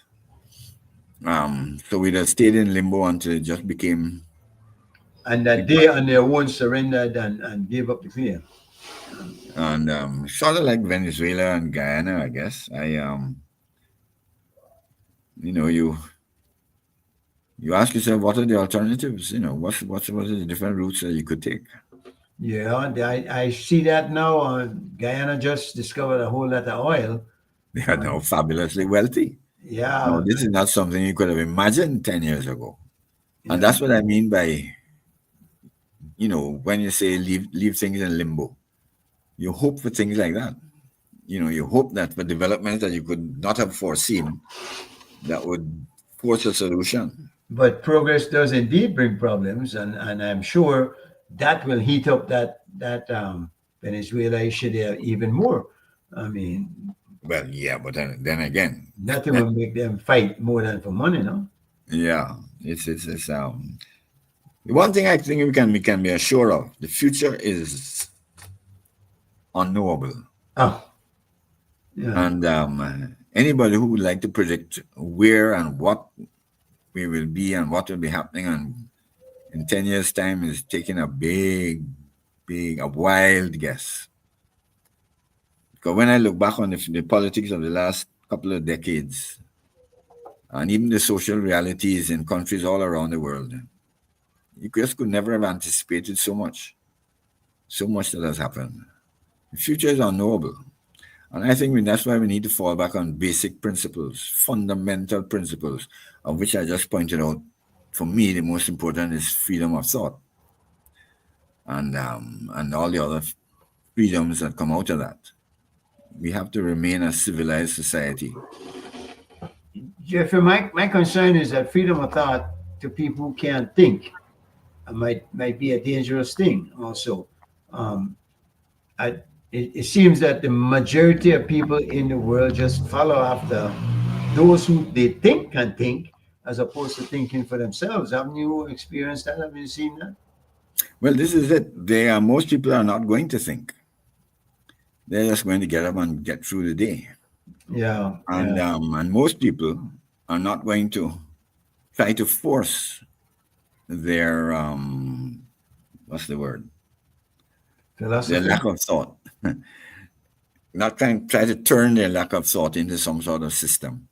Yeah, I don't see any oppression coming out of that fact.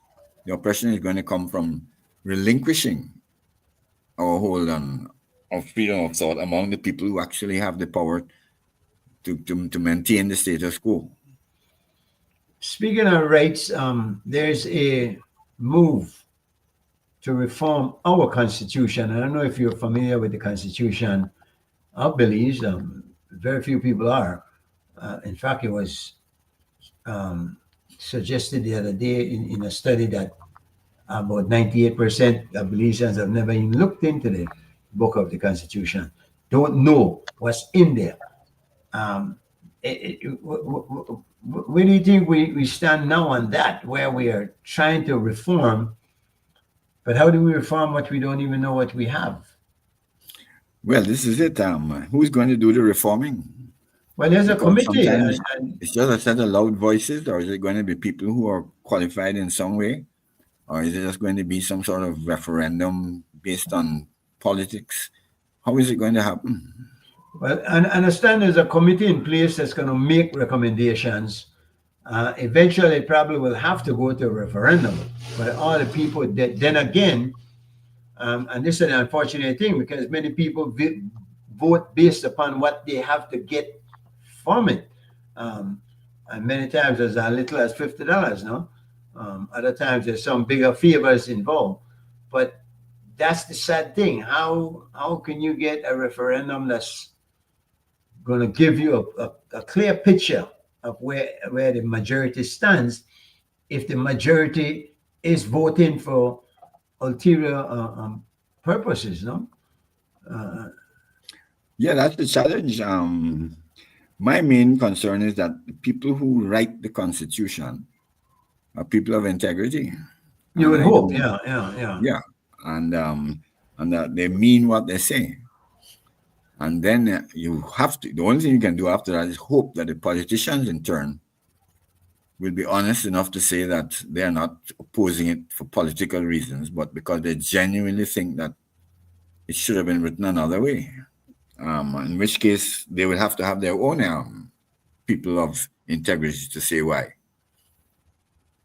If you just leave it to politicians to try to win rather than to support what they think is right, then we're in trouble. Yeah, like the US, which it seems Trump is only to win, no? And It's establish just to win. yeah, interesting situation. Um, well, we so talking about the Republican system because I've always felt well I felt for some while that we should elect a prime minister and not have him have to bring 30 people along with him. You know, we have 31 constituencies, um, and the prime minister has to bring everybody along with him. Would you any thoughts on that? I don't know how deep you are into the. My instincts, because I certainly don't have the research to back it up, but my instincts tend to go toward proportional representation. I like the idea of a multiplicity of parties that negotiate and basically allow everybody to have a voice in one way or another. Okay, we have a late addition here. Let me introduce you to the gentleman that is no stranger to you, um, Joe Coe, former mayor, former politician, former um, he's well current accountant. That's the field, right? Joe, I'm talking to Jeffrey. I'm coming kind of late there. He had me going there, stump, exposing my ignorance on some issues, if I may say so. Yes. Well, I'm sorry to be late indeed, Mr. Chairman, because it would have been nice, having Jeffrey as a guest to discuss Well, welcome, Mr. Corey. part of the Constitution, because as we all accept that the Constitution and the rule of law is no doubt the foundational cornerstone for a free and just society. Absolutely. So I would say this, that the government intend to carry out the reform, or at least to review the Constitution. There is some merits to it, no doubt. But I remain with the concern, too, that whatever setbacks we have today in Belize, whether it's corruption, whether it is poverty, whether it is crime, quite frankly, from my years of experience, the many years I've spent in government as senator, representative, minister, mayor, I cannot say that it was because of the Constitution we have corruption, or because of the Constitution we have the level of poverty, etc. Yes, it's a fact that the Constitution can do with some reform, as all constitutions, whether of public or private, should from time to time. I think our problem has been more compliance. The political directorate, and I speak of government in a generic sense, has been failing us to a great extent. Constitution came into force in 81. And I will not have the time tonight to tell you in the area that I think that we are falling behind. But the fact of it, it is not of any problem with the Constitution. But if we do some changes, we can strengthen the public administration, which is need to be done, because it's the public administration that is there to defend, protect, and expand our rights. And that's what the Constitution is about, our rights. Which is right along the lines that Jeffrey was going, suggesting that to him, rights is the cornerstone of everything, and where he thinks we should be focusing our energies. No, I see somebody. I would say the most important thing that keeps a people free is their sense of their rights. And to that extent, the Constitution has to be, to my mind, written in such a way that people can appreciate that it is about their rights and that it ensures their rights. And of course, as Mr. Coy says, and that the rule of law will prevail. Absolutely the rule of law. Should the efforts be, I was reading this, Jeffrey, can you see what's on the screen? No one can predict the chaos that President-elect will bring to bear globally. He's already heard talking about his ambitions in regards to appreciating and deciding the way forward to world peace, coupled with his power to use weapons of mass destruction. Gideon has already started, and there's no form of scientific experiments or solutions that could possibly predict the mindset of the likes of those whose only will is the lust for power. Well, I take it he's no Trump fan for sure. So I don't know. We're talking about that. Does he have the power? As he not what he wants to have, but does he have the power to really do what he says he will do, what people think he is capable of doing? I don't know. There must be levels of guardrails in place that will keep him online. No? Let us hope. So, if you allow me to, Mr. Chairman, I know I'm a bit late, but I would like to comment not just on the situation in the U.S., but something that is in fact in the U.S. and in Belize, and has in fact been hampering the so-called developing countries. And I think that we all agree that democracy can be messy. It is very risky. But we said, yes, it is, for many of us, it is the best of what we have. But democracy will never be robust unless you have people's participation. The price we pay as citizens to be indifferent to public matters is to have bad rulers. Belize, to me today, it was very pathetic to hear from the survey done by the commission who was doing the review that about 98% of our people don't know the Constitution. If you do not know the Constitution, you have abdicated the burden of choice. Because the burden of choice in electing who you think is best to serve you must come with knowledge and being informed. And if you are not informed about the Constitution, which is in fact, I would say, is the cornerstone of our democracy and of our free society, how can you make that choice in an intelligent, knowledgeable way? So one of our problems is when the people themselves are not participating beyond the ballot box. It is then the politicians take advantage and take for granted the authority we delegate them to manage and use it as power.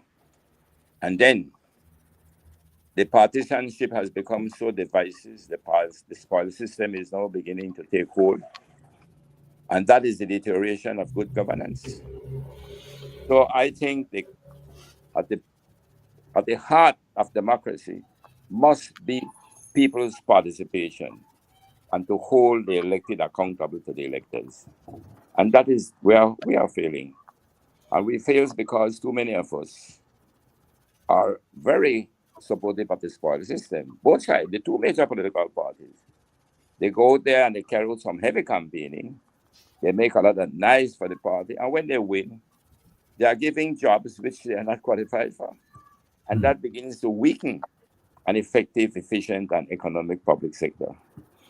So, You to know, the Constitution review, if there is anything we can do to it, is to see how we can get the people to participate, and how, if we are to participate, we can hold the politicians accountable. That, to me, is at the core of it. speaking about rights, last week the former ombudsman, Mr. Paul Rodriguez, was with us, and he pointed out something in the Constitution, and he said he did not find in any other constitution. And you're talking about rights, and it is Section 2, where the provision of this part shall have effect for the purpose of affording protection to those rights and freedoms subject to such limitation of that protection as are contained in those provisions, being limitations designed to ensure that the enjoyment of the said rights and freedoms by any person does not prejudice the rights and freedom of others or the public interest. And I think that kind of boils down to the participation that you're talking about, and not only that, but the guarantee of rights as it pertains to also protecting the rights of others. Because when you talk of the rights, we look upon it as a subjective thing. But the overall rights, I mean, how do you make sure everybody's rights are secured? I think that section of the Constitution, to put in other words, and maybe as simple as possible, I think the simple saying that your right ends where mine begin. Yeah. That's what it is. Yeah. Anyway, but Jeffrey, are you familiar with the Constitution, and does Trinidad have a constitution? Oh yes, yes. Is But it I've always felt that the idea of the Constitution is more important than the. First of all, I think citizens should have an understanding of the idea of a constitution. That's right. In other words, they should know what you word. One constitution might have some dictionary definition, but what does it really mean to you as a citizen? And do you understand that the constitution is more powerful than any politician? If people can understand that the constitution is more powerful than any politician, and that the rule of law will prevail, then I think the society will be okay, even if they don't know the minutiae, the little details of the Constitution. They can read the Constitution and stand up and say, this is what I believe in, and not what the politician is telling me. Well, I think, Mr. Franklin, you are making an excellent point. Before you even begin to look into the words and the meaning of those words in the Constitution, I think that people should be taught indeed first what is really the concept, what is the purpose of a constitution. We move from a state of nature into a state of a society. While in a state of nature, to some extent, our individual rights were being protected. But the whole purpose of moving into the state of a society, which was first moving with kings who were above the law, but eventually we came into the state of a society. But the primary purpose of the state of a society, which in fact is exemplified by the Constitution, is to protect, defend, and expand on our rights. So I think Mr. Franks is making a very good point. Before you in the state of nature, how were our rights defended? Well, the state, as you know, the state is separate from the nation in a sense. But the state is the entity. No, not in that regard. The state of nature where every man for himself. But you say we move from that state of nature to a state of legislation, laws, and whatnot. Right. But you said that in a state of nature, our laws were protected. Yes, but not to the extent that it is in a state of a But society. it wasn't protected at all. I mean, that's the Well, it, reason for but the. but the whole purpose of going that way was because of the enhancing and defending and protecting the rights of those who come together as a group to form the state, and then the nation, which is make it a nation state. So I think the point that Mr. Franklin is making is one that I think we should applaud in the sense that, and I think I understand him rightly, that rather than just jump into reading Constitution as we are doing and try to explain, I think we should begin to give a history of it and what it means. I think that's what I was getting from Mr. Franklin. Get them to understand what the Constitution means, what it's about, what's defined its purpose. Then you get it. Would it make sense to teach the Constitution in schools? I mean, be a part. We used to have a class called civics. Civics dealt with just that.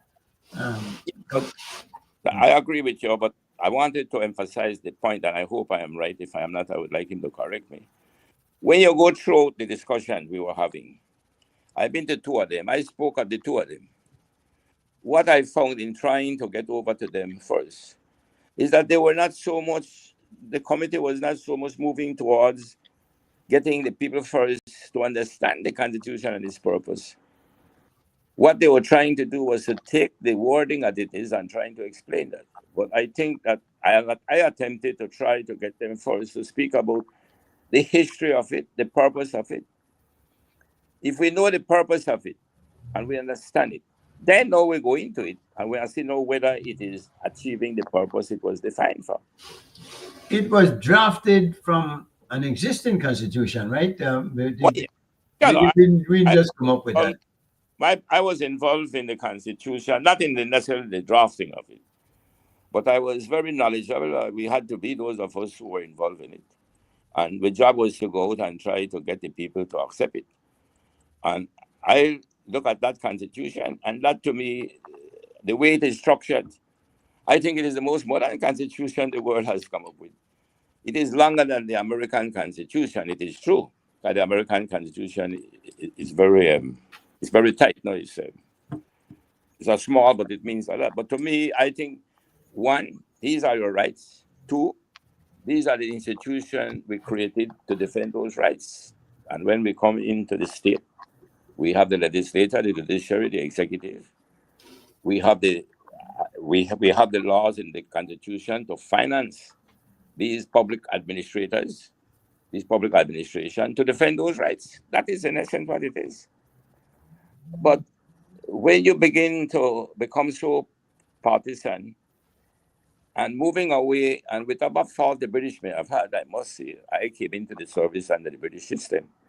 And one of the good things, if there was anything good the British did, was to leave the world with a damn good public service. So we never had a spoil system. The spoil system came not only in Belize, but in many of the countries which were formerly colonies and became independent. The caste system came out of the same thinking of the natives who were beginning to see politics as a way to get rich, rather than a way to Russia's prosperity for the people. So I would hope indeed that some more lessons and more thoughts will be done on explaining, get people to understand the purpose of it. A discussion for another time. Jeffrey, thank you very much, sir, for joining us for a couple of hours. Very interesting, thought stimulating. I still there's certain areas where, again, like you said, you being a scientist and I being a layman, we can't really come to any solid understanding as such, but certainly I'm more informed now than I was before I met you. I want to thank you for joining us this evening, for taking the time. Wish you the very best for the Christmas and the New Year. Hope it's a better one. Thank you. The pleasure was mine. Thank you, sir. Have a nice evening. Thanks again. We hope another time we've got more things to talk about. We'll meet again, right? Of course. Respect. Sorry you joined us too late, Mr. Coy. Have a wonderful Christmas. Yeah, and you too. I was telling the chairman that I remember you, and the last time I could remember meeting you was so long ago at my cousin's home, the Locks, that was on Dean Street. Wow. So that was very long ago. That was a long Very time ago. long. Your brother It's and funny Howard, because My brother Howard. were very close, of course. yeah, because while Jeffrey has made a mark on his own, oh yes, he did. in Belize, it will more be known as Howard's brother, because Howard is the guy that a lot of people knew in Belize. Everybody Quite a knew. colorful character, boy. Funny as hell. Yeah. Yeah. But Have a good night, gentlemen. If I must say this, Mr. Chairman, to Mr. Frankson, Howard himself, I think, was a very intelligent person. oh man, Very and Elo. Yes, Yeah. yeah. I remember him above indeed. average, way above average. Yeah. He left a book of his thoughts, that he wrote in the last couple of years of his life. Oh, I would like to do that. I printed a few copies, but I haven't formally published it. I'll probably get around to it. Interesting.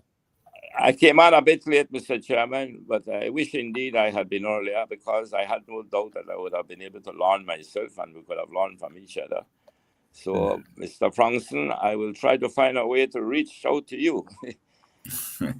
There is something too you may have that I could use, and maybe what we can all do together. From the little I heard of you, you touched on very solid points, and I must say thanks for, although I came in late. Thanks, Mr. Chairman. I'm here. Yeah. All right. Thanks again, people. We'll see you next week, same time, same place. CY, take it away. And next week will be Christmas. Huh? Next week, Christmas with you, Yeah. I think we're let me talk to the producer and see what to talk about.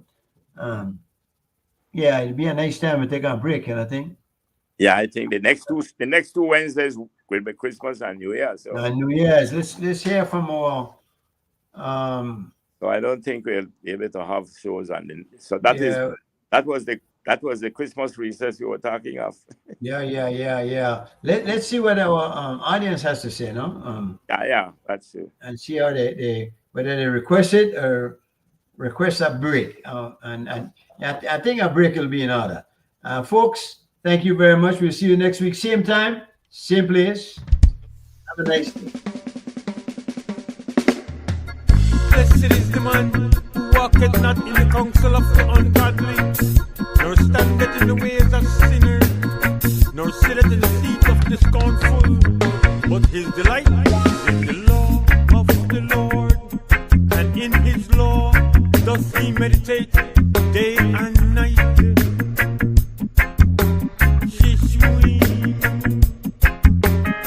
Glorify his name, me brethren. Glorify his name, me brethren. Let we come together and blow fire upon it. Let we come together and blow fire upon it. No they worry about your house, your pretty car, or your bling. No they worry about your house, your pretty car, or your bling. To the entire metaverse lives only one. To the entire metaverse lives only one. Me wanna meds and say everything clear. They say the end of the earth is near.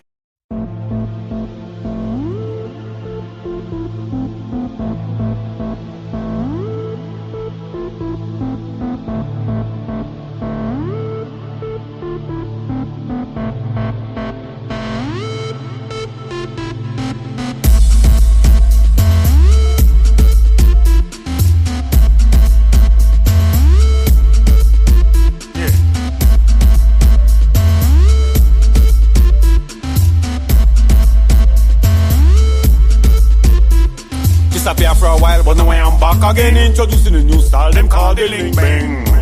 I am a musical zen, violating the charts again. Disappear for a while, but now I am back again, introducing a new style, them call the link bang. Yo, respect unto the man smoke it on. Man say body, international. Oh, here we go.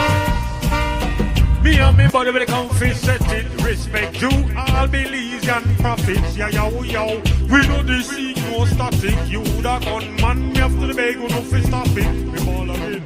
Me and me jet with a comfy setting. Respect you.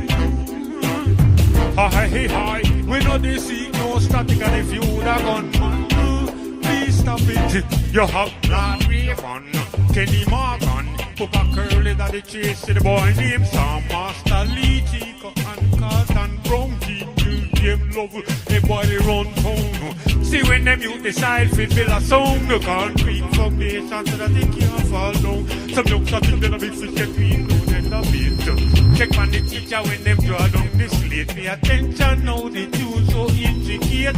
Wicked style, no food duplicate. Me and me jet with the comfy setting. Respect you, all beliefs and profits. No, no, no. We know they seek no static. And if you the bad man after the bag, we no fit stop it. We ball again. Me and body comfy setting. Respect you.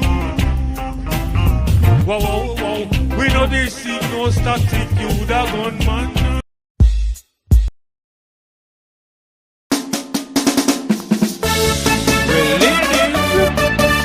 This one for you. I wanna grab some more weed. Grab your beliefs and flat. Grab your brassiere. Grab your panty. Grab anything. And wheel. 1, 2, 3. I don't have this meeting sooner. Just like a peasant Christmas. Anytime we see you, the temperature rise. Just have this meeting sooner. Just like a peasant Christmas. Anytime we see you, the temperature rise. Them call me up from a call me live fight. To the left, me to the right. Morning, noon and night. Just fit fight whether I breathe, whether I try, whether I blue, whether I tight, whether I black, brown, yellow, green, or even white. Really don't know right. No madness, I don't know them right. Come and me take you to higher. Y'all don't have this meeting sooner. Just like a peasant to this part. Anytime we see you, the temperature rise. Just have this meeting sooner. Just like a peasant to this part. Anytime we see you, the temperature rise. Artistic girl for my line. Most of my friends they call me Joe Grind. I want you to take this song at that time. And why no fight and pieces, check the dime. Satisfy your soul, body and mind. With a thing to we make out that fine. The way we mind. Artistic girl for my line. Most of my friends they call me Joe Grind. I want you to take this song at that time. And why no fight and pieces, check the dime. Real. With a Creole. But we no normal. With a coffee and we royal. I am a royal coffee. My style sticky like taffy. They coulda holla say me ugly, but a loon pretty girl stay to chase me. Royal coffee and my style sticky like taffy. How could you call me ugly when a loon pretty girl stay to chase me? Minor, tell you things you make you catch feeling. Your mere existence you want left to examine. Ebenezer me gone, me know for the squeeze dumpling. Believe woman sweet like stew pumpkin. See me, but you don't know me.